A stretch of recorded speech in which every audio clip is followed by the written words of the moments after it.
শর্ত হচ্ছে যে দুনিয়ার কোনো স্বার্থে নয়, শুধুমাত্র কেবলমাত্র আল্লাহর দিনকে আল্লাহর জমিনে বিজয়ী করার জন্য যদি কেউ সশস্ত্র সংগ্রামে নিহত হয় তাদেরকে শহীদ বলা হয়। বেসিকলি ইসলামী শরিয়াতে শহীদ দুই ধরনের। ইবনু হাজার আল আসকালানি উনিও শাহাদাতের প্রকারভেদ করতে যেয়ে বলেছেন যে শহীদ দুই প্রকার। একটা হচ্ছে শাহিদুদ দুনিয়া ওয়াল আখিরা, যেটা আমরা বলেছি যারা আল্লাহর রাস্তায় নিহত হয়েছে তারা।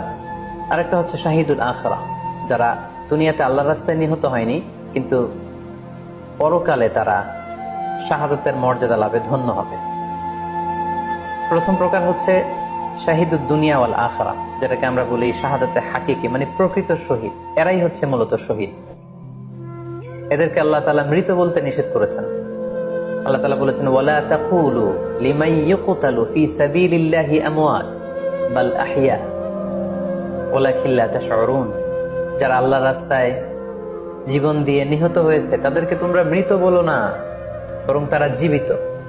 সুনানে নাসাইর একটি বর্ণনা থেকে আমরা জানতে পারি, আল্লাহ হাবিব সাল্লাল্লাহু আলাইহি ওয়াসাল্লাম বলেছেন, মান কুতিলা দুনা মাযলামাতিহি ফাহুয়া শাহীদ। অন্যায় ভাবে যদি কাউকে হত্যা করা হয়, হি ইজ ডিফেন্ডিং ইনজাস্টিস, অন্যায় প্রতিরোধে সে মারা গিয়েছে, এরকম মৃত্যুকেও তিনি শাহাদাতের মৃত্যু বলে ঘোষণা করেছেন। সুনানে তিরমিজির আরেকটি বর্ণনায় আল্লাহ রাসূল সাল্লাল্লাহু আলাইহি ওয়াসাল্লাম আরো কিছু ব্যক্তিকে শহীদ বলে ঘোষণা করেছেন। যেমন তিনি বলেছেন, মান কুতিলা দুনা দীনিহি ফাহুয়া শাহীদ।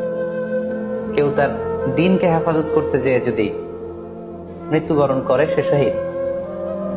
ওমান কুতিলা দুনা দামিহি ফাহুয়া শাহীদ।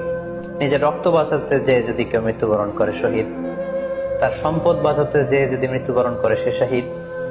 তার ফ্যামিলিকে সেভ করতে যেয়ে কেউ যদি মৃত্যুবরণ করে সেও শহীদ।